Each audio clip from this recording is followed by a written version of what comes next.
ये चुनाव इंडिया गठबंधन और कांग्रेस पार्टी सिर्फ एक राजनीतिक दल के खिलाफ नहीं लड़ी थी। ये चुनाव हम बीजेपी, एक राजनीतिक दल, हिंदुस्तान के इंस्टीट्यूशंस, हिंदुस्तान का जो पूरा गवर्नेंस का स्ट्रक्चर है, इंटेलिजेंस एजेंसीज, सीबीआई, ईडी, ये सब, आधी जुडिशरी, इन सब के खिलाफ हम लड़े थे, क्योंकि इन सब संस्थाओं को, इन सब इंस्टीट्यूशंस को नरेंद्र मोदी जी ने और अमित शाह जी ने कैप्चर करा, धमकाया, डराया। प्रेस की तो मैं बात करता रहता हूं, आपको मतलब काफी बार कहा है कि आपका भी रोल रहना चाहिए, और उस रोल को काफी लोगों ने किया, काफी लोगों ने खुल के किया, काफी लोगों ने छुप के किया, और आपके इमोशंस कहां थे हमें मालूम है।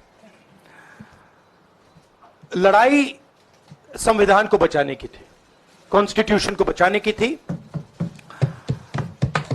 और मैं आपको सच बताऊं तो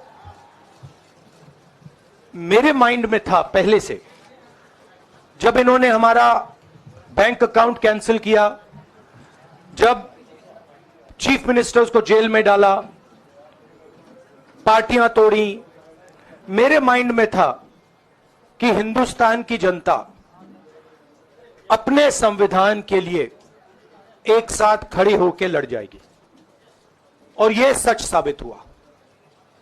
मुझ में भरोसा था, और मैं हिंदुस्तान की जनता से, इंडिया गठबंधन के पार्टनर्स से, कांग्रेस पार्टी के हमारे सब नेताओं और बब्बर शेर कार्यकर्ताओं से दिल से धन्यवाद करना चाहता हूं। आपने संविधान को बचाने का पहला और सबसे बड़ा कदम ले लिया है। कांग्रेस पार्टी ने इस चुनाव में, कांग्रेस पार्टी के सब नेताओं ने 2-3 चीजें की। सबसे पहले हमने इंडिया गठबंधन के पार्टनर्स की रिस्पेक्ट की, उनकी जो विशेष थी उनको हमने साथ लिया, और आपने देखा होगा कि जहां भी गठबंधन लड़ा हम एक होकर लड़े। दूसरी बात, कांग्रेस पार्टी ने क्लैरिटी से हिंदुस्तान को एक नया विजन दे दिया है, pro poor vision, pro production vision. Hindustan को इंडिया गठबंधन ने साफ दे दिया है। यह जो हमारा परफॉर्मेंस हुआ है, इंडिया गठबंधन का परफॉर्मेंस हुआ है, इसके पीछे कॉन्स्टिट्यूशन, जो रिजर्वेशन पर बीजेपी ने आक्रमण किया, गरीबी, अदानी जी के आपने स्टॉक्स तो देखे होंगे, देखे हैं वो स्टॉक्स उनके, तो बड़ी इंटरेस्टिंग बात है। जनता अदानी जी को मोदी जी से डायरेक्टली कोरिलेट कर रही है। मोदी जी की हार होती है, स्टॉक मार्केट कहता है भैया मोदी जी गए तो अदानी जी गए, मतलब डायरेक्ट रिलेशनशिप है, करप्शन की रिलेशनशिप है। और देश ने नरेंद्र मोदी जी को साफ कह दिया है कि हम आपको नहीं चाहते हैं। And this is the main thing that this election has said.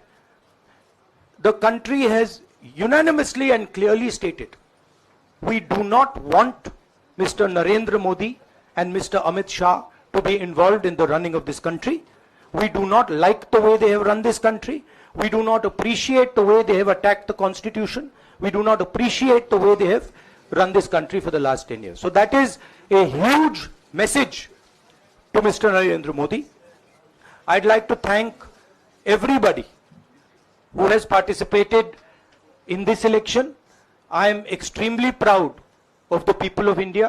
I am extremely proud of the people who have resisted this onslaught on the constitution. और अंत में मैं आपको कह दूं कि इसको बचाने का काम हिंदुस्तान के सबसे गरीब लोगों ने किया है। सबसे गरीब लोगों ने किया है, मजदूरों ने किया है, किसानों ने किया है, दलितों ने किया है, आदिवासियों ने किया है, पिछड़ों ने किया है। इन लोगों ने इस कॉन्स्टिट्यूशन को बचाया है। ये कॉन्स्टिट्यूशन देश की आवाज है। बहुत सारे लोग ने इसको नहीं बचाया, चुप रह गए थे, मगर हिंदुस्तान के सबसे गरीब लोग, सबसे कमजोर लोग खड़े हो गए और उन्होंने इस कॉन्स्टिट्यूशन को बचाया। मैं उनका धन्यवाद करना चाहता हूं, उनसे कहना चाहता हूं कि कांग्रेस पार्टी आपके साथ खड़ी है। जो हमने आपको वायदे किए थे, हम वो वायदे आपके लिए पूरे करेंगे।